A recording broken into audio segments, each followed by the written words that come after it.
Powered by Rev Media in partnership with TSN, it is season 6 of the Ray and Dregs Hockey Podcast, presented by our title sponsor, Tim Hortons. Canadians score with new Tim Hortons 3-meat hat-trick flatbread pizzas, right? They're served hot, they're fresh, right out of the oven. And here are the features, all right? This is what makes up the 3-meat hat-trick flatbread. You've got sliced bacon, pepperoni, and sausage crumble. Sausage crumble is one of my favorites. You get the hot Italian. I don't know if that's an option, but it needs to have a little bit of spice to it. And I think, that's a pretty good trio right there. I like right that. there.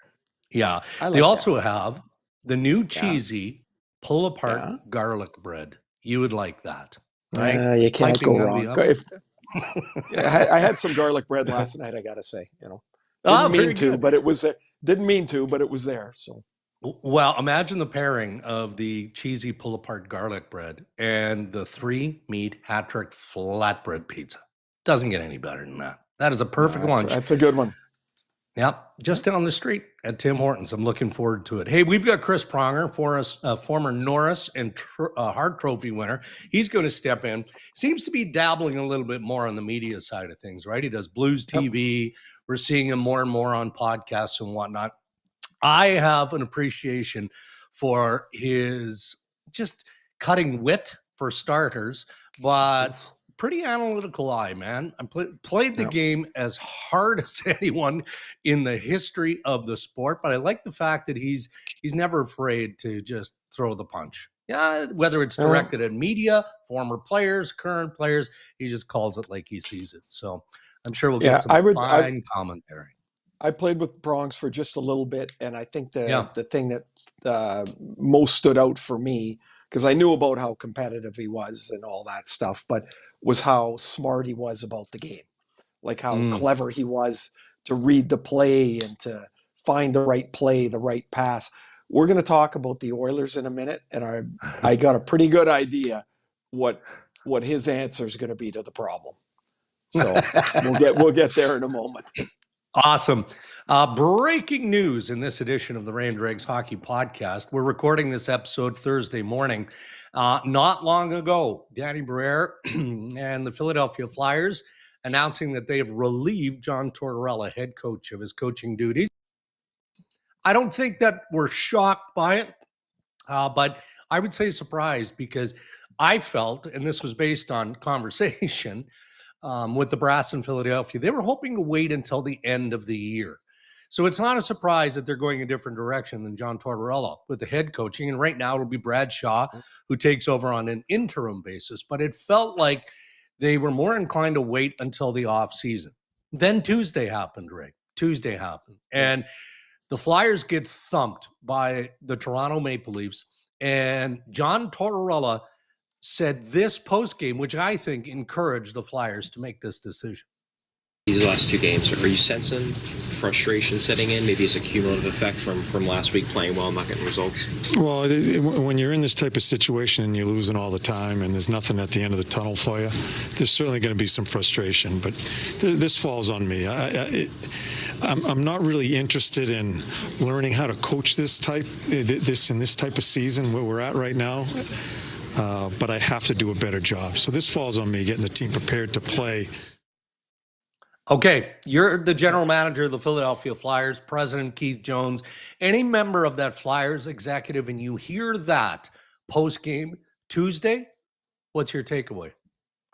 That John's weary of the spot that they're in.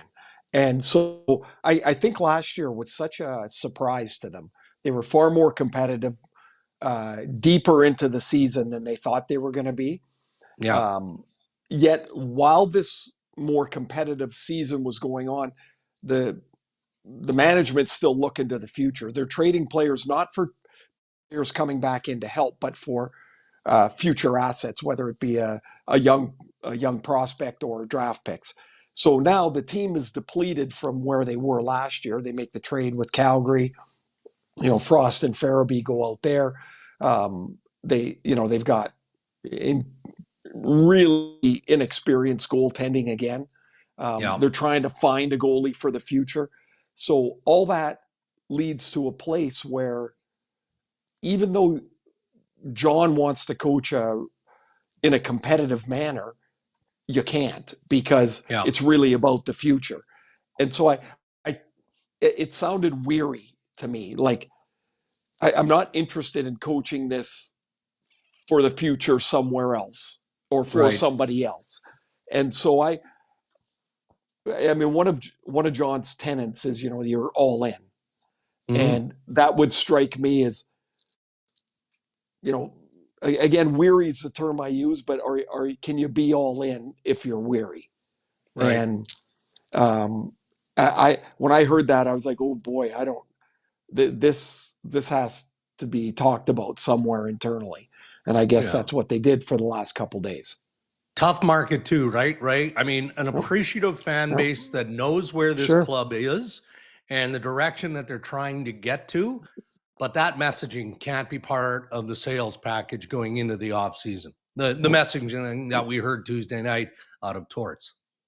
No, well, for sure it can't. What do how do you put that messaging in anything? So now when you said, they were hoping to get to the off season, that to me sounds like it was almost like a foregone conclusion anyway, that they were probably going to move on. Now, I don't know that to be the case, but and there's no way I would know that, but if they do it a month early, I mean, it's just awkward, I guess now. Sure. But I'm given what happened in the last couple of days, I'm not surprised. No. Okay, so it'll heat up in Vancouver, and by it, I'm talking about the rumor. Why not? Why not? Why not? I mean, no. I mean, given the year, why not? Sure. Yeah, just add to the pile. Absolutely. And we've dabbled on the future of Rick Tocchet on the podcast at varying points of the year. We know that there's a club option. Patrick Galvin has made it abundantly clear they'd love to keep Tocchet. They'd like to extend him. But it sure sounds like Tocchet prefers, let's just wait till the end of the year. Let's focus on locking down a playoff spot and then focus on the postseason. That's where our priority needs to lie. However, it's impossible not to want to connect Rick Tocchet to the idea of the Philadelphia Flyers, the history that he would have with Keith Jones. I mean, go down the list, the history that is incredible with the Flyers organization. I mean, is it fair? I mean, whether it's fair or unfair, that's what's going to happen. You know that. You've been in that Vancouver market a long time. You just brought it up. Yeah. Right. And we're talking about it. Exactly. Well, so my first thought when you said club option is if that were to be talked about, it's not for free. If it's my option my option to sign the coach, and the Flyers say we would like to hire the coach, well, it's not going to be for free. I mean, I don't think you can get compensation anymore, though, right? Like, I don't. Then you can figure something out. you can, okay, but if it's a club option, so then you're saying the two options would be you don't let Tocchet coach next year, if that's what the road is that they're asked about, right? Or you bring them back on an option like that. What you're saying is those are the two options. Now, but if you're Vancouver, do you really want a coach that doesn't want to be there, regardless of, or do you really want to give the Flyers something for nothing? Right. I guess that's what it comes down to. I'm sorry, but it's not like, I think we're pretty clear. It's not the Friends business. No. Yeah, and I mean, again, we're isolating Rick Tocchet because of the rumor mill, and it does make a lot of sense. And there will be other candidates that Danny Briere and Keith Jones obviously are going to consider. There's some good coaches that are out there. And certainly, I would say, certainly, I would think that if that you're not going to be the first person or the last to tie, Tocchet, who was a longtime Flyer, to the Flyers. I would guess that would start another conversation in Vancouver about what the plans are. Right. Yeah. Well, the plan is Yeah, finish your thought, and then Well, I was just going to say, and Yeah. you're gonna try and clear it up as quick as you can. Yeah. I would think if you're the Canucks. Yeah, to the point that you made right off the onset of the question, though, it's valid in that it's one more thing in Vancouver, Yeah. and the timing is terrible, right? I mean, they win another one last night with the St. Louis Blues and the Calgary Flames both sitting idle. So Vancouver takes advantage of the games in hand. They still have a game in hand on St. Louis. They've got Calgary nipping a little bit, but it does seem like Tocchet in the group has that team focused on what they need to be paying attention to, right? Well, there are two things. They look like a team. Now, maybe personnel-wise, they're not as good. Not maybe. Personnel-wise, they're not as good as they were earlier in the year. Yeah. Certainly without Pettersson and Miller, who's gone, but Hedel, who's hurt, and Höglander's hurt. They're not the team that they, on paper, were earlier in the year, but they look like a team. They play like a team. They fight and claw and scratch because that's really the way they can play. The second thing is, I don't know if you got a chance to watch Thatcher Demko in the first period yesterday. Pretty solid. Man, this is the guy that's one of the top half dozen in the league when he's healthy. And he made a couple of saves that make my groins hurt. And it's like it's just remarkable to watch. So, I mean, they're clawing away. I mean, St. Louis, I think they're 14-2-2 in their last 18. Like nuts. Whoever shows up, they beat them. It's amazing. And so that's, I mean, they're in that 8th spot right now, St. Louis is, and they're certainly playing as well as anybody in the league. Yeah. And we'll talk to Chris Pronger about the St. Louis Blues. He's going to join us a little bit later here in the Rain Dregs Hockey Podcast. Okay, shift over to Dallas and Edmonton, and we'll talk about the game. You know, Jason Robertson with a natural hat trick that climbed into a 4-0 lead, and then things got shaky for the Dallas Stars. We'll talk about that in just a moment. But the takeaway from that game, one of them anyway, another injury, head-related for Stu Skinner, goaltender for the Edmonton Oilers. Second time in a week, less than a week, where he faced injury after a collision. He was pulled for protocol reasons versus the Winnipeg Jets late last week. So last night, Mikko Rantanen essentially is eyeing the puck, is he not? As he's cruising across the front of the Oilers' net. He's not in the crease, and Stu Skinner is above his crease, right? He's out there. And Rantanen makes contact with Skinner's head. Knee, thigh, whatever it is. Anyway, Right. I mean, it takes him out of the game. So analyze the play first, and then we're going to hear from our good pal and boss, Ryan Rishaug, who had an exchange with Corey Perry post-game. But first of all, this didn't look like a dirty hit to me. I know it doesn't sound like that, and it's not playing out that way in the Edmonton market, but I didn't see it as dirty. Did you? I didn't. I think I don't know that people understand what you can and can't process in the midst of a play.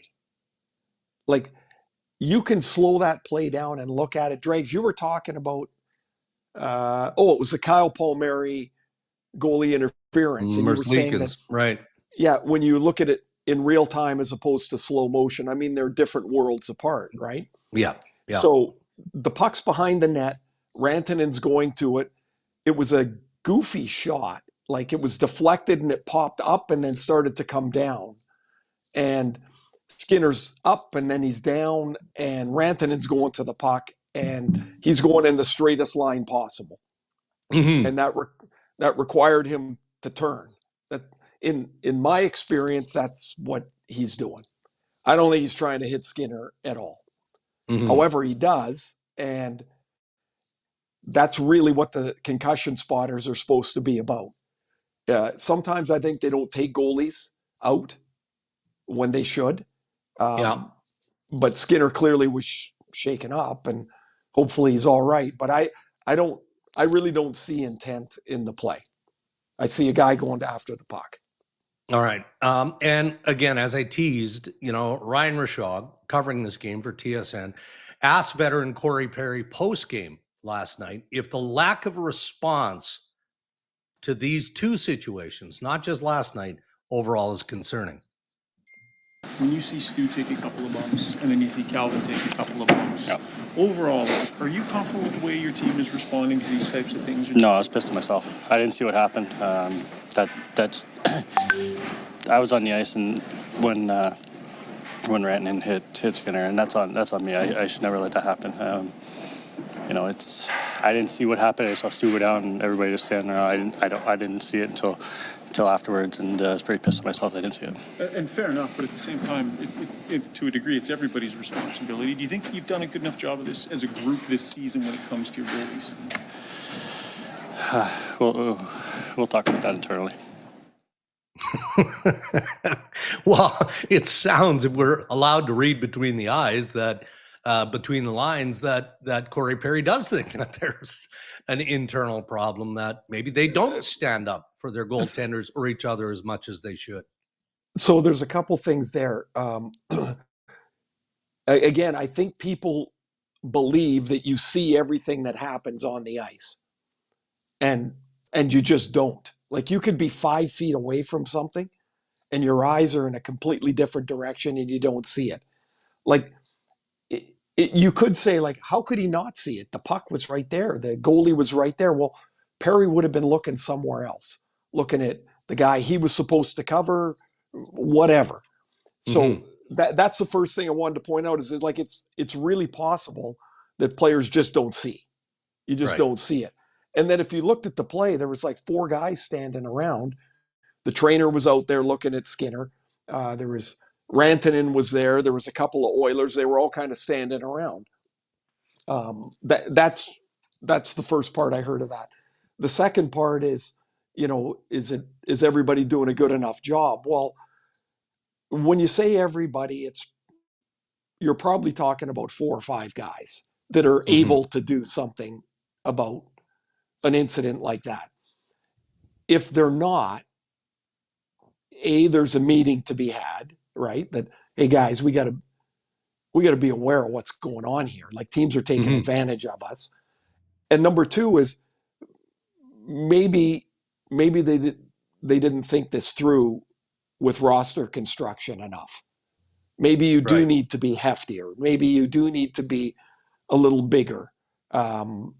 And I would say that's a pretty fair view of their team. I mean, to go back again, you go back to July 1st, and they signed Skinner and Arvidsson, who are both 5'9", and you could have addressed that with bigger people if you thought down the road this could be a concern.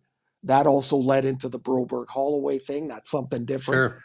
But your roster construction basically tells you what kind of team you've got and what you're able to do. And so I think there's a couple of things there to think about. Yeah.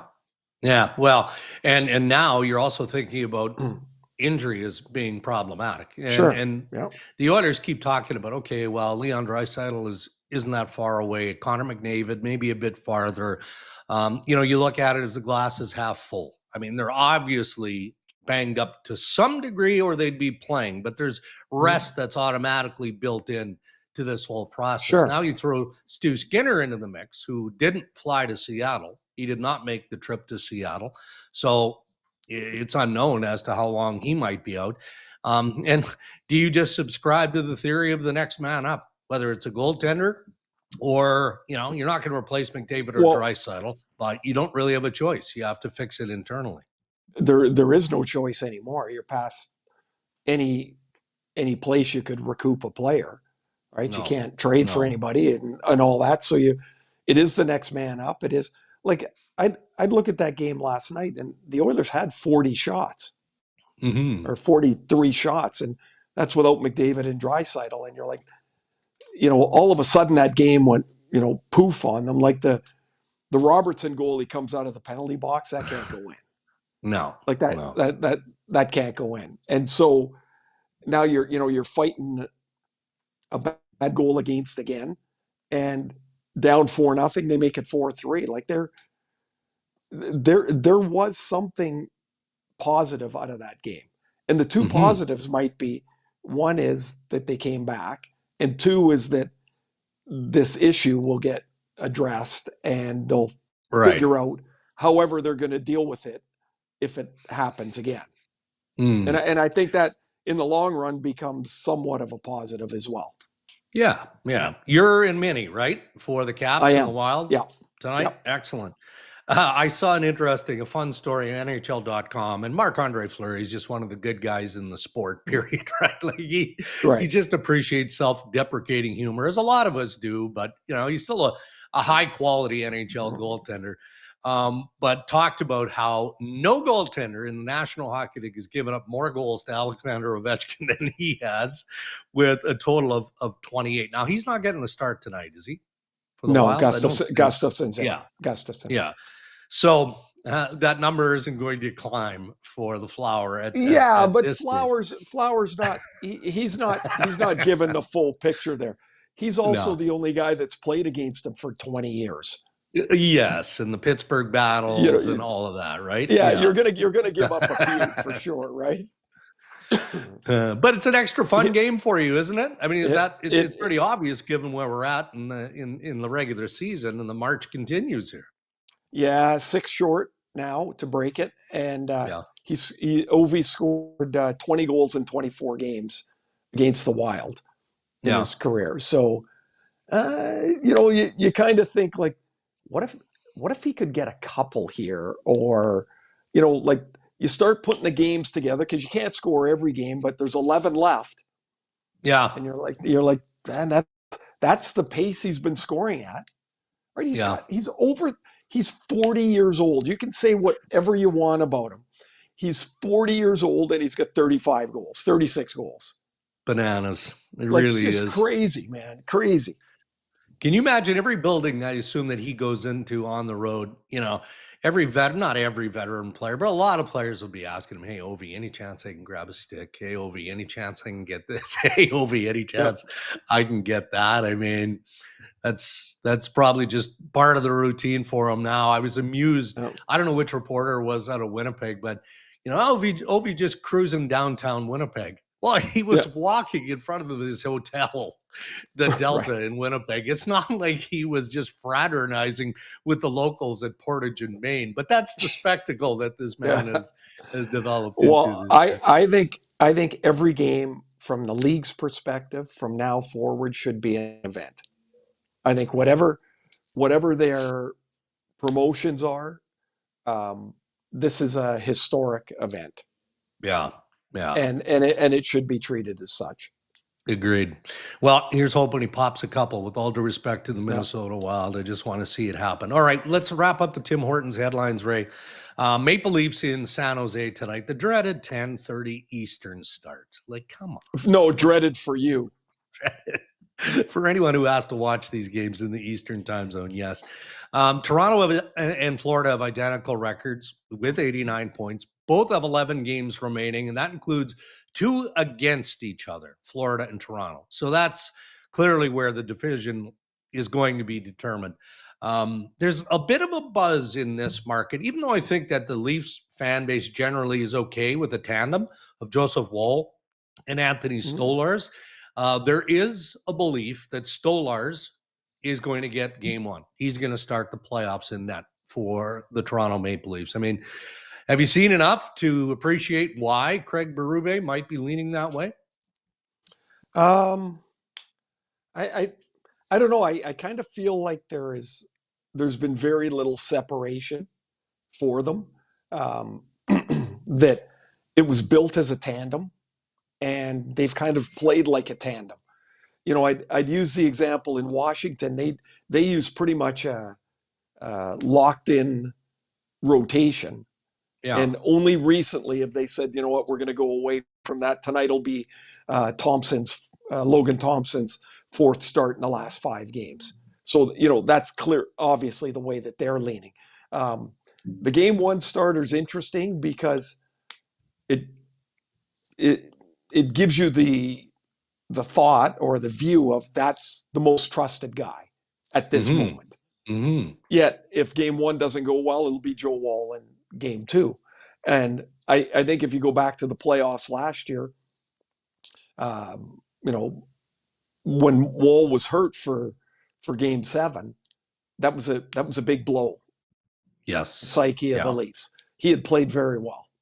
And I really don't know that there's much difference between the two. I can see why, you know, you'd like to have one guy that's just, you know, oh, this is our guy, but that's just not the way their goaltending's built right now.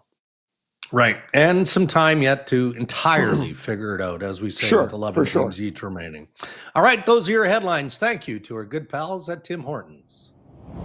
All right. There he is. Chris Pronger is joining us on the Rain Dregs Hockey Podcast. And Prongs, I don't know how to introduce you. I mean, we could throw out all the you know, the big titles, Hart Trophy winner, former Norris Trophy winner, all of that. Are you a Blues TV analyst now? Like, you're a jack of all trades in the business world. So just introduce yourself. What's going on in your world? Well, I guess what I'm trying to do, I've been doing a lot of public speaking as of late, building out a speaking platform. And trying to get back into media, doing some TV work, as you saw with the Blues stuff, doing some radio work, just trying to learn the craft, much like yourselves, and you know, do something here for 3.0. So when you're building out the speaking platform, like, what made you start that? What made you think, oh, I've got enough to say and I know how to say it? Because you do. I mean, you've got lots to say. You've touched a lot of different things in business and hockey and all that. Yeah, I think a lot of it was probably 19 months ago I quit drinking and started to kind of really think about what was next, what I really wanted to do. You kind of get pushed in a path by different people or different ideas that come your way, and really started thinking about what I wanted to do. As you know, I stepped away from, you know, I was on the management side for a number of years, worked with the league for a number of years, and just, you know, you think you're going to enjoy that when you're done playing. It was always something when I was a kid. I wanted to be an NHL player, and then thought I wanted to get into management. And, you know, when you're on the other side, you see all the sausages being made. It just wasn't my cup of tea. And I was kind of done with, you know, being told where to go, what to do. And, you know, it was 30 years of that. So, you know, I just wanted to make a change, took some time off. And then, you know, about, as I said, 19 months ago, quit drinking and kind of really sat down and started thinking long and hard about what exactly I wanted to do, what kind of impact I could have on people and how I could help those that have gone through similar circumstances like myself, whether it be from an athletic side, business side, personal side, and then really started just building out things that I thought I was a subject matter expert in and things that I knew very intimately. And then just started really compiling, you know, my life story and things like that. And so, yes, there will be a book at some point, but just kind of compiling it all. So it just, you know, really spoke to me. I think a lot of people see the success as you talk about my introduction. What they always fail to say is the early days and the shitty days. Pardon my French. Right. Yeah. And, you know, the struggles that I had, you know, the 3 or 4 years in the National Hockey League where I really struggled. And, you know, particularly my first year in St. Louis, my third year in the NHL was not ideal. And people forget about those things because, you know, as your career progresses and you have some success, all that stuff kind of goes by the wayside. So people forget about it and don't really think about those building blocks or the foundation that I created from those struggles and that adversity to then go on and have some success.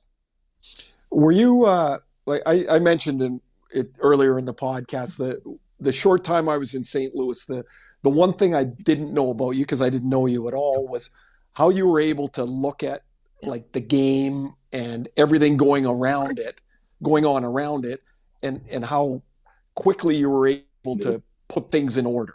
That this is what needed to be done. This is where the puck needed to go. Were you always like that, or when you mentioned that year 3, was there something in there that helped that process along? Yeah, I think it was a couple things. One, I was always studying the game when I was a kid. I would go to the public library and read NHL or hockey practice books. So I knew every drill.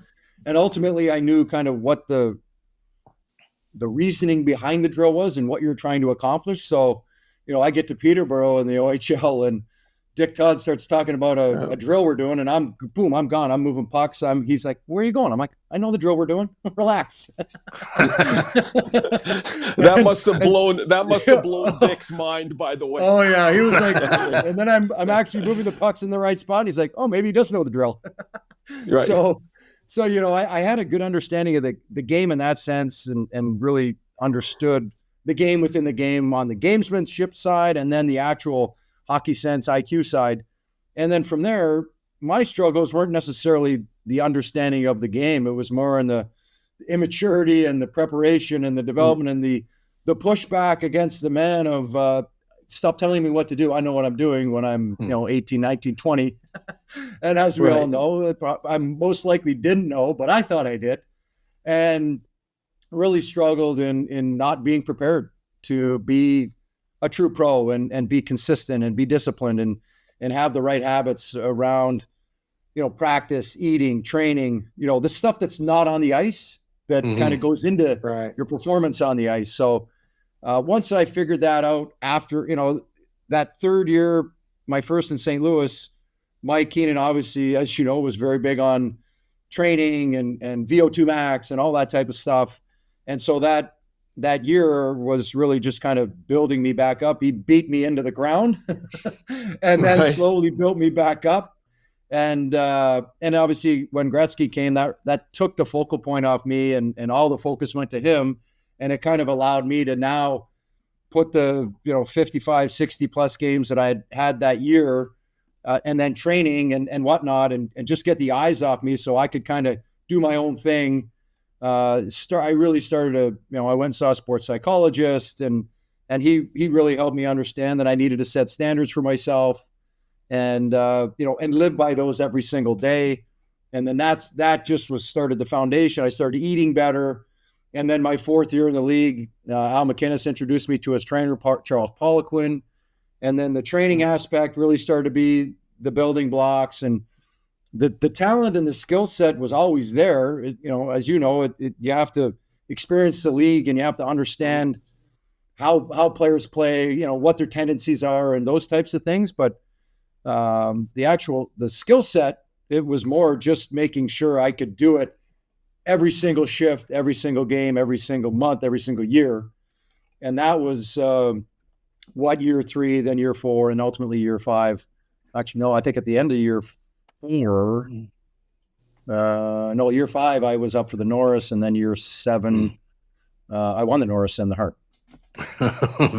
Well, fantastic career. That goes without saying. But let's now, Prongs, bring it into current events. And so as we're recording this episode Thursday morning, news breaks earlier in the day that the Philadelphia Flyers have gassed John Tortorella as their head coach. And as I said to Ray in our headline segment earlier, I guess what's a bit surprising in this is what we were told by management of the Flyers was this isn't that long ago. They preferred to wait until the offseason, make the decision at that point. And then they've got a couple of tough games, including a big loss to the Maple Leafs on Tuesday. Tortorella comes out, says that, it doesn't really seem like he's a fit for this type of team and where they're at. So were you at all surprised when you saw the news this morning that they made the change?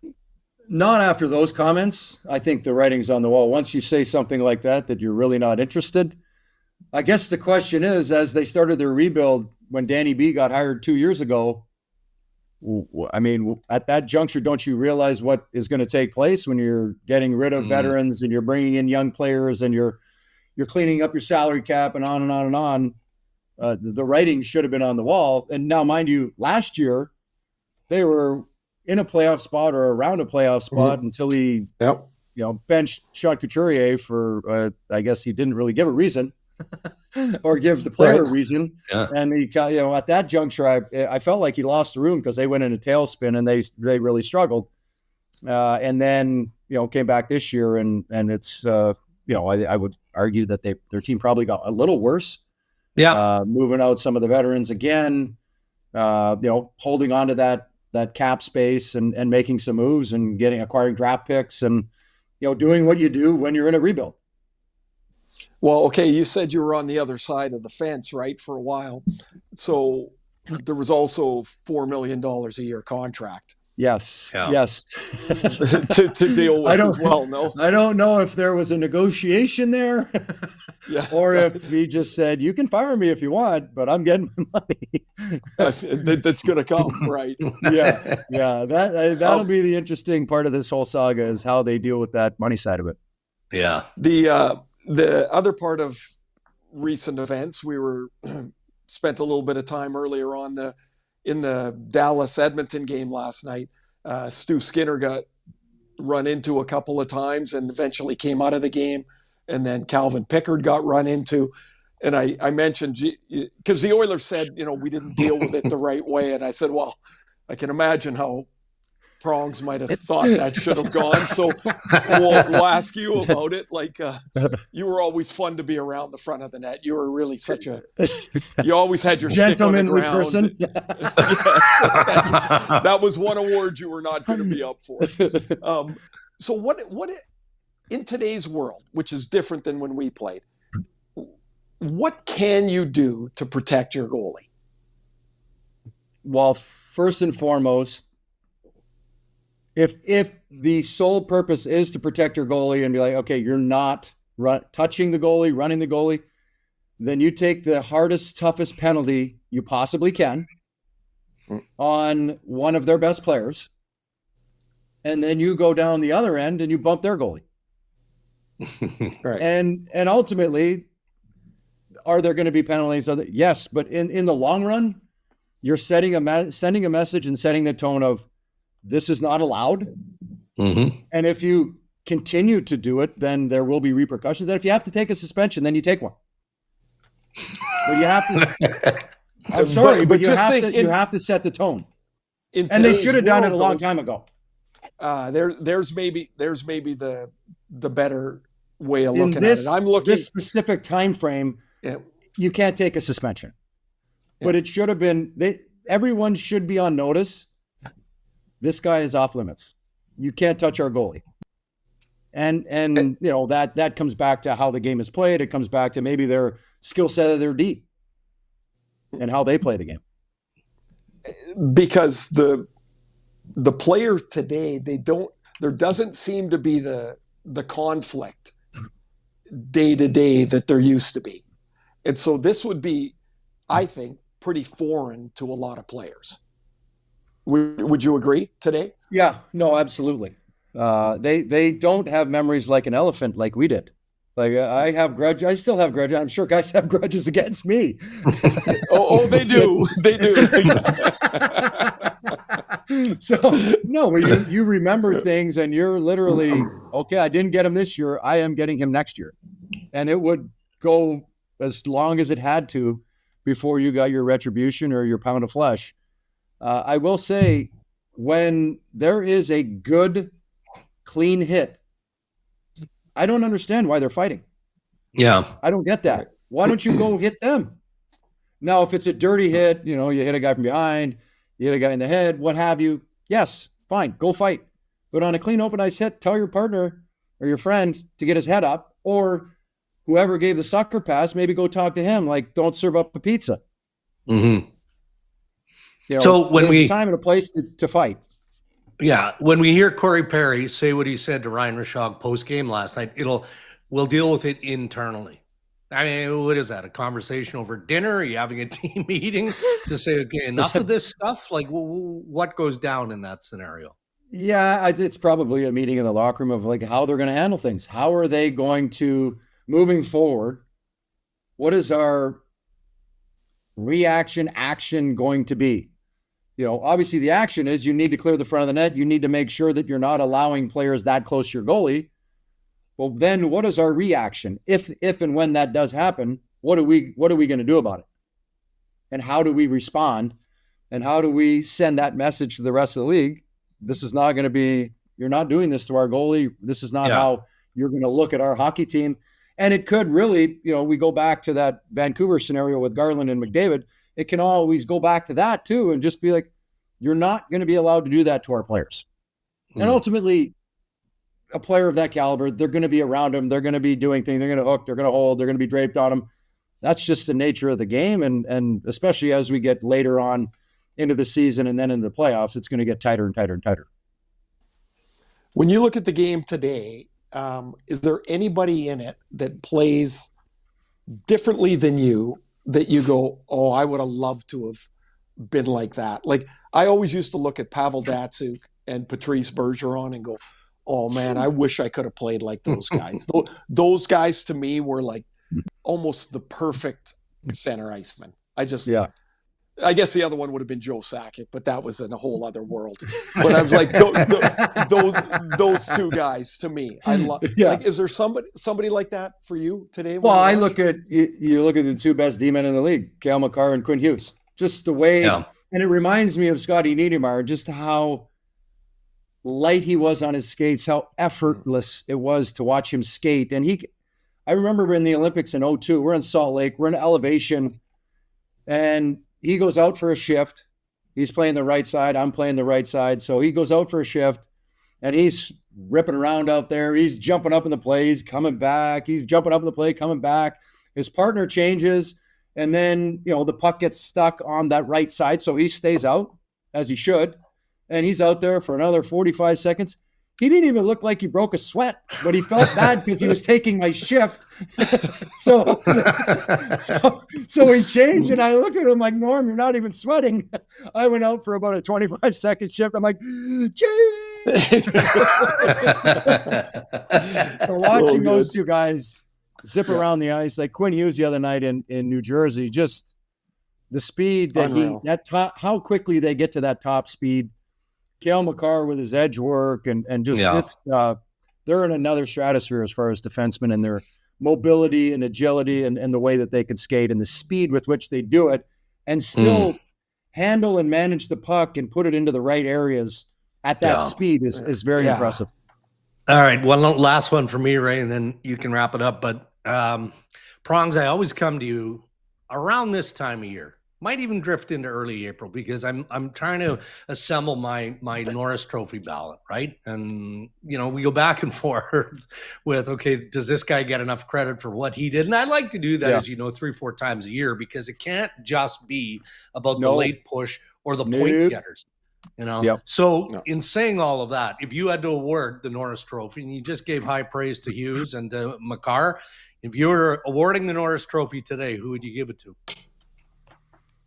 On body of work and where they're at, the problem with Quinn Hughes is he's not in the playoffs, and I'm a firm believer that anybody that wins these awards has to come from a playoff team. If you were, I understand their team has had a lot of injuries, a lot of strife and turmoil over the course of the last couple of years, well documented, of course.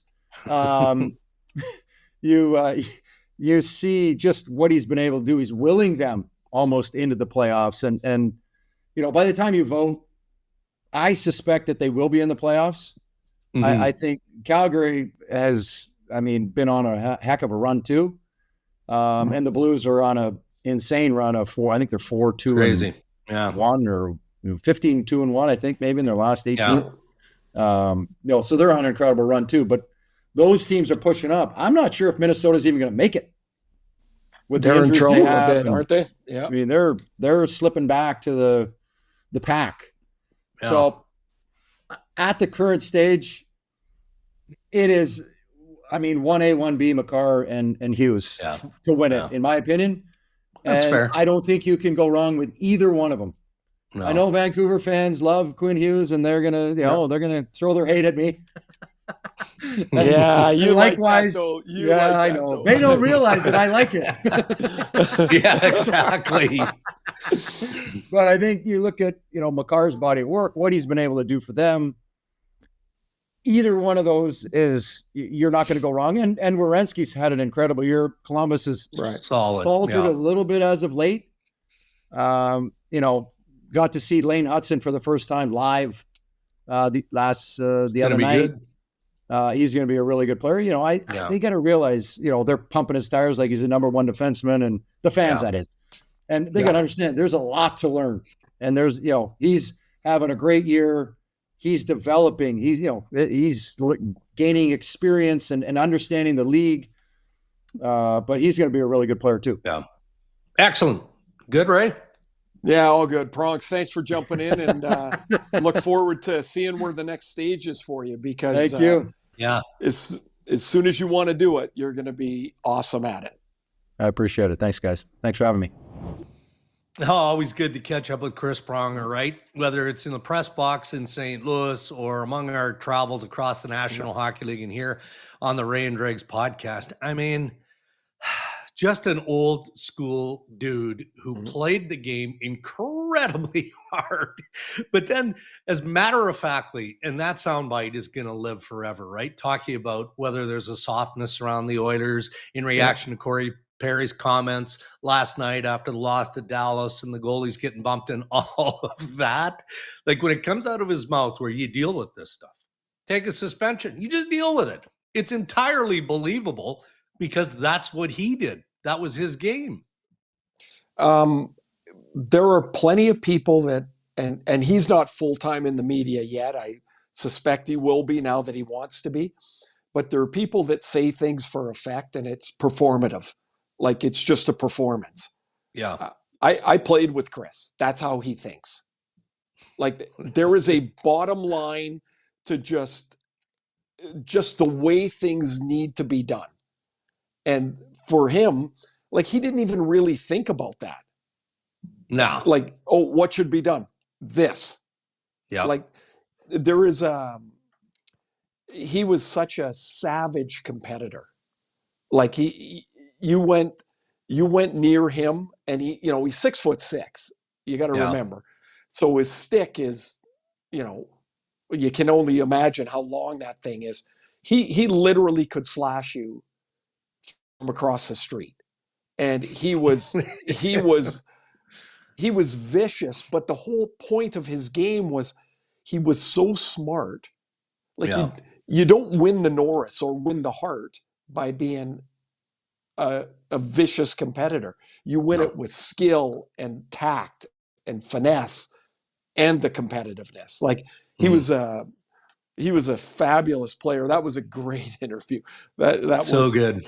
He lived for contact or for conflict. Loved it. Yeah. And it fueled him. And, he's won everything there is to win. And here's hoping that he does embrace whatever media career that he's going to forge forward with, because no different than Eddie O and before Jonesy was president of the Flyers, those are guests that you love having 2-3 times a year, right? Because the stories, there's always a new one, and you're always just going, come on, man, like, did that really happen? Yeah, it really happened. And Chris Pronger and for him, it's like, yeah, of course it did. That's what happened. Yeah, it's like, awesome. Yeah. Good beefy podcast today, my friend. Lots going on. That was a good one. It was a good one. So we'll let you get on with your day. You're prepping for the Caps and the Wild, and then just a nice relaxing weekend. What does it look like? Oh, yeah, sure. I thought when I left Anaheim yesterday, the night before, I said to Cammie, I can hardly wait to go home. And because I've been gone for a while, and she's like, you're not going home tomorrow. And I'm like, I'm going to Minnesota. And then I'm like, I'm going to Detroit after that. I don't get home till Sunday. I knew I had to do it, but it was kind of out of my head. So, yeah, that's what I'm doing. I'll be home buddy. Sunday. So, have a good weekend, everybody. Dregs, I hope you have a good finish to the week and the weekend. And thanks for listening. We'll talk to you next week. You bet. And thank you to our sponsors, Ray, who continue to support Ray and Dregs and make the podcast possible. Our title sponsor, Tim Hortons, and thank you to Acon. Until next time, stay safe, everybody.